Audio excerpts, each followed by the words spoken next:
Let's talk Tom Lee, who's become quite a celebrity on CNBC for a contributor and pundit. Let's talk the stock market crash. Let's talk about the small caps getting a 40% rally potentially by the end of this year and where we see it all going. And I'm going to engage with Tom Lee and make my reaction. Shall we do that right now? Let's go straight into it. And here we go. All right, so listen to this. An introduction at this point. People tune in to hear. Sometimes it's almost like a salve, and I think you're going to give us a little bit of that today for our wounds from yesterday, but not entirely, because you think the S&P is probably going to be flat for August overall. So, point one, he's been talking about a huge rally, but what he's talking about is in the small caps. We've had the rotation, profit taken off the top, buying small caps, and now he's being a bit more, adding a little bit, adjusting it slightly. And remember, you've got to be careful because people on CNBC pundits, it's great viewing. It's all about great viewing from CNBC. It's not financial advice. Be very, very careful of that. But I've shared a similar opinion to this, but now we're going to hear what he means, that the S&P now could go flat. That's exactly what I said this morning when Meet Kevin said it would rally up and then dump off. No, this is a great consolidating time to buy the S&P. Wouldn't you rather own the quality than the short, the rubbish? Anyway, let's hear what he says. Yes, that's right. And that's unlike some of your recent calls about the S&P with friendlier inflation data. You've made some calls about some big near-term moves. That's not what you're saying today, unless you're talking about small caps. Yes, that's right. I think part of what we saw yesterday was, the rotation that's painful away from large caps. And I think Tesla earnings and Google sort of accelerated some of that. And I think there's been some uncertainty about the Fed's commitment to cutting, even though we expect inflation to fall like a rock. But when the Fed starts cutting, that's good for small caps. And there has been, I think, overseas, some unwind of that Japan carry trade that's hurt the NASDAQ. But to me, this is why the S&P had a great first 6 months. Maybe it needs to consolidate those gains. But now Russell 2000 has an 11 median PE, earnings growth 800 basis points faster. And, it just posted 11 days where 10 out of 11 days had a 1% move. The 9 times it did that since 1979, when you weren't in a bear market, we were up 100%, 1 month, 3 months, 6 months, 12 months later. 12-month average gain, 40%. You're very popular. And I would warn you, this is not good that you're saying this. You think this rotation has been driven by expectations of a Trump White House? Is there another way you can say that? Can you come up with some? Let me add this. It's very important. They know how popular this guy is on CNBC. They get people tune in just for him. Remember the color of this. I've been burned so many times by CNBC, giving you an impression that everything's going one way, then in fact it's going another way. This guy, you don't know his positions. You can go and see what they are through his fund, but he doesn't talk about it on the show. And what he's basically been saying for a while is that we're going to have this massive rally, but now it's the rally of the small caps. Okay, that's kind of what he's been saying, but just bearing in mind there's a little bit of color here. You need to see through it. Anyway, let's continue. Something else so you don't have to delve into the political side. You think Trump's going to win the White House, or you think the market at this point thinks he's going to win the White House? Yes, it's the second. Okay. Betting markets are putting a 65% probability of a Trump White House.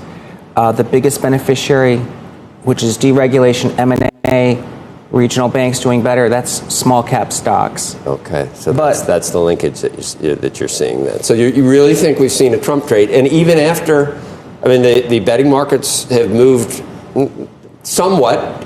He's come down. Vice President Kamala Harris has moved up a little in the betting market since the weekend when the news came out. You still think that that's at play from here on, not just to explain the rotation that we've already seen? You think it's going to continue? That's right. So I think it's from this point forward, there's a lot of opportunity in small caps.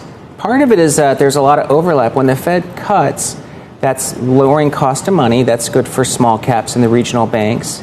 It probably boosts CEO confidence, which is M&A, and that benefits small caps. So there's a lot of overlap between a Fed cut imminent and a Trump White House, and that's why I think the interplay is positive for small caps. Interesting. So I still don't understand. You don't think the large caps are done. You just think it's a slowdown for the S&P 500 on a broader level? Yes, that's right. I think the Mag 7 was very attractive at the start of this year because growth was scarce and they've had great visibility. And they're not expensive. 27 times earnings isn't demanding. But now that there's a visible catalyst for small caps, I think investors are taking some profits up. NASDAQ was up 20% and putting it into small caps.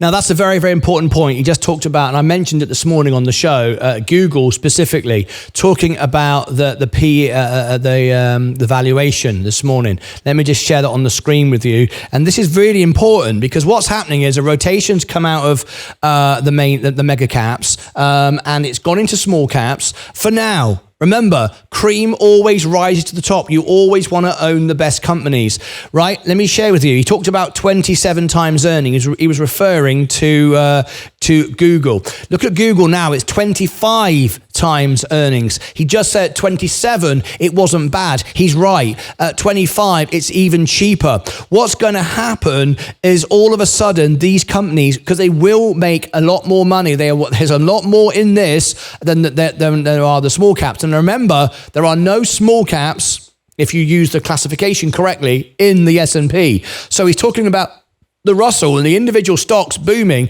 But remember, there's some linkage there to the main caps. There's supply lines, who's supplying equipment. There's going to be buyouts. Maybe somebody, let's say, for example, Google could buy out some of the small caps. There's all kinds of benefits to the mega caps if the small caps do well. Also, what's important to remember as well is if you've got a lot of people making money in the small caps, they will take profit. And what will they do on the mega caps that are down? They will use that money to buy the mega caps. Now, for me, rather than chase the rubbish and buy rubbishy companies, I would rather buy the dips on the great companies. It means I have to wait a little while, but my gains are going to be far greater and much more secure. Let's hear a bit more about what he says to that.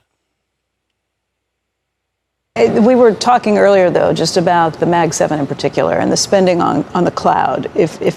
If Alphabet's results are indicative of what we might hear from Microsoft and Amazon next week when it comes to the cloud, where they are spending a lot more than they're able to bring in at this point, is that a problem? Is that because it feels like there's a little bit of a sentiment shift too? Yeah. Even if it's a brief one and early on. I agree. I think perception is really important for equity valuations, but the money spent by these companies on AI has a high expected return because they have they have moats that are getting stronger, and there aren't companies like this anywhere else in the world, so they're very scarce. So I don't think it's wasted capital, but if investors want free cash flow or if they see 11 PE stocks and small caps, that's what's becoming incrementally attractive.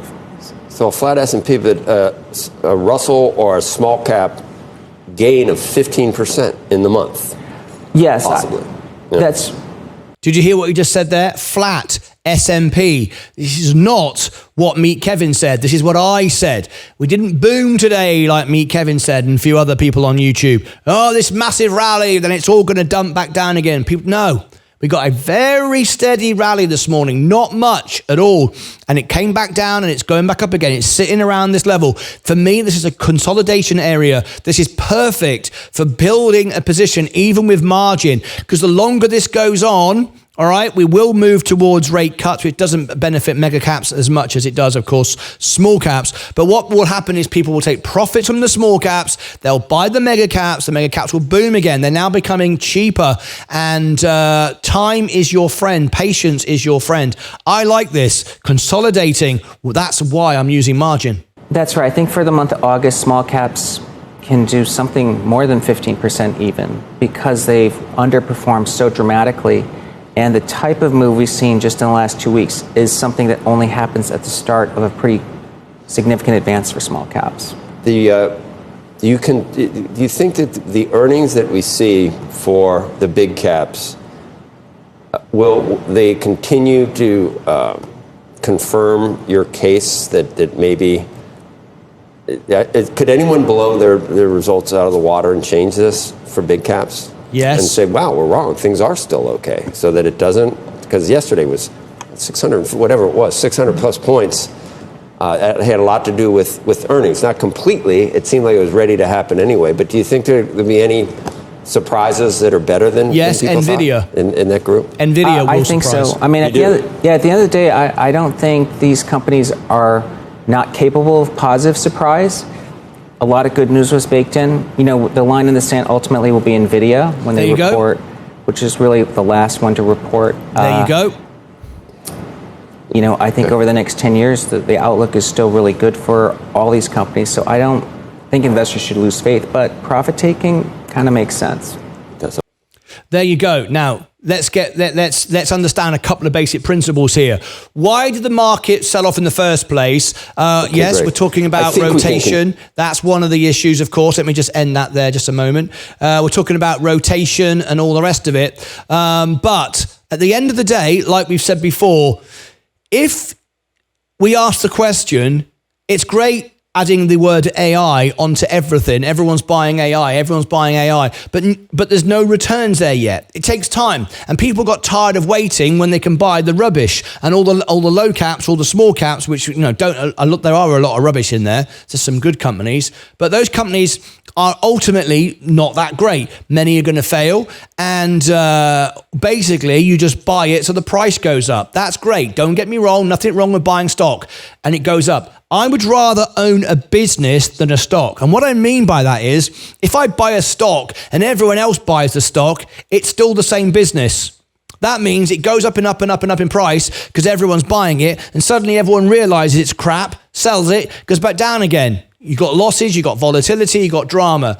And even though the mega caps are not crap, they're great, that's partly why they sold off, because there's no return yet for AI. And people are going, okay, you're investing all this money in AI. Where is my profit? How much money is it making? And I put the question to you to sort of put it in simple terms. Let's explain it like this.